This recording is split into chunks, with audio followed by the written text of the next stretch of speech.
Today we're going to take inspiration from Brazilian artist Romero Britto, who is a painter, seriographer, and sculptor.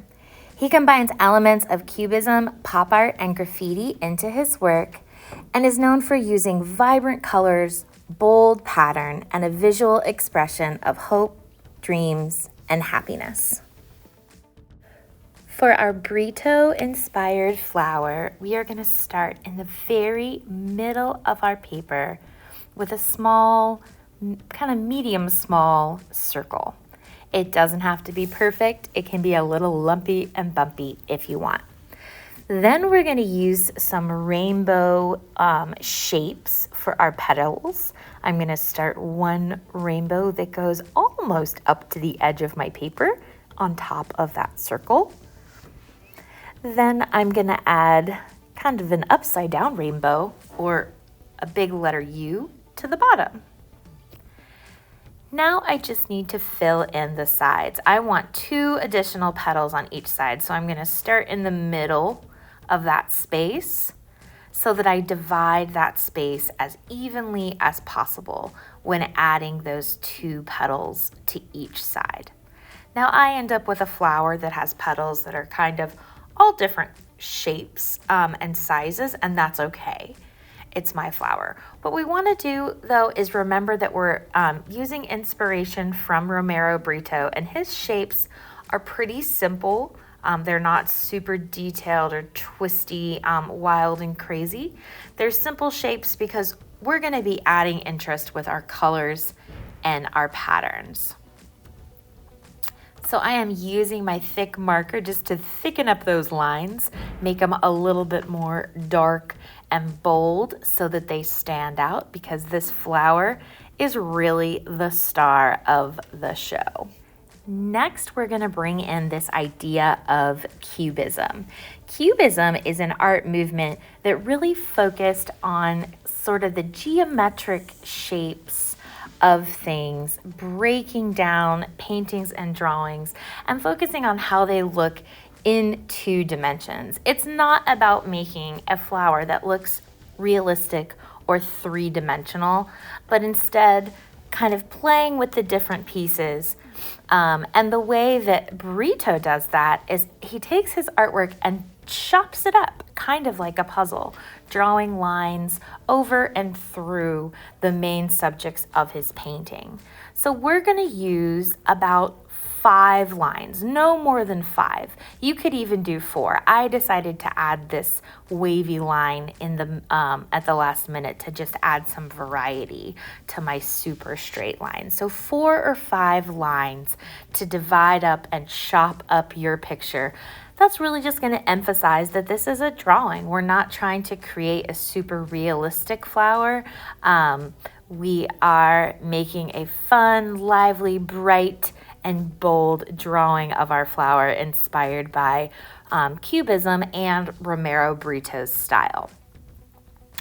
Once I have finished chopping up my flower into pieces and darkening my lines, it's time to start talking about color. Now, I really want you to look at your piece like a puzzle. All of those puzzle pieces are going to have their own way that you color them in.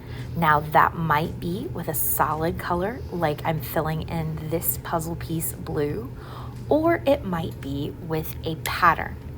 But what I want you to try to do is pay attention to the fact of the individual shapes that we created through overlapping lines, not if it's part of the flower or if it's a part of something else.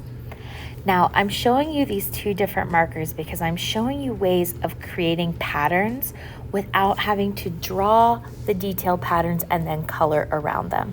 So for example, right now I found a light blue and a dark blue.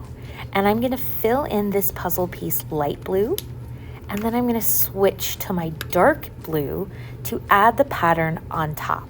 This is just a lot easier than drawing those blue polka dots first and trying to color all into those little spaces around them. So finding two colors that you know are going to work well together, usually putting the light color down first and then adding a pattern using a darker color on top. So I found my kind of lighter pink, and I'm going to trace and fill. That's my favorite way to color with markers, is trace and fill.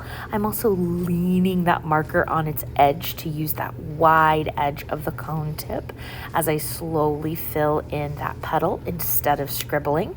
Then I can use my darker color that I know is going to work well because it's still a pink to add in my pattern. So if you want to think about colors that will go well or mix well with this layering technique, think about analogous colors or colors that would be next door neighbors on the color wheel.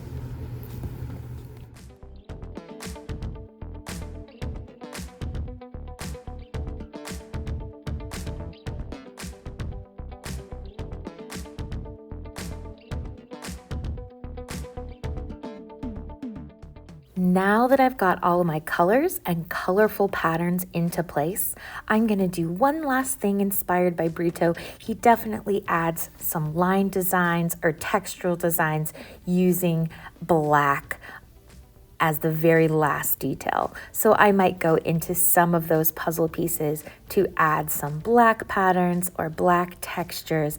I don't want to go crazy. I don't want it everywhere. Sometimes when you add a detail and you put it everywhere, it takes over the piece and it gets too distracting. But instead, I'm using my artist brain and really deciding where I think some black patterns will look good and what parts of my flower I can leave just a plain color or a plain colorful pattern like I did before.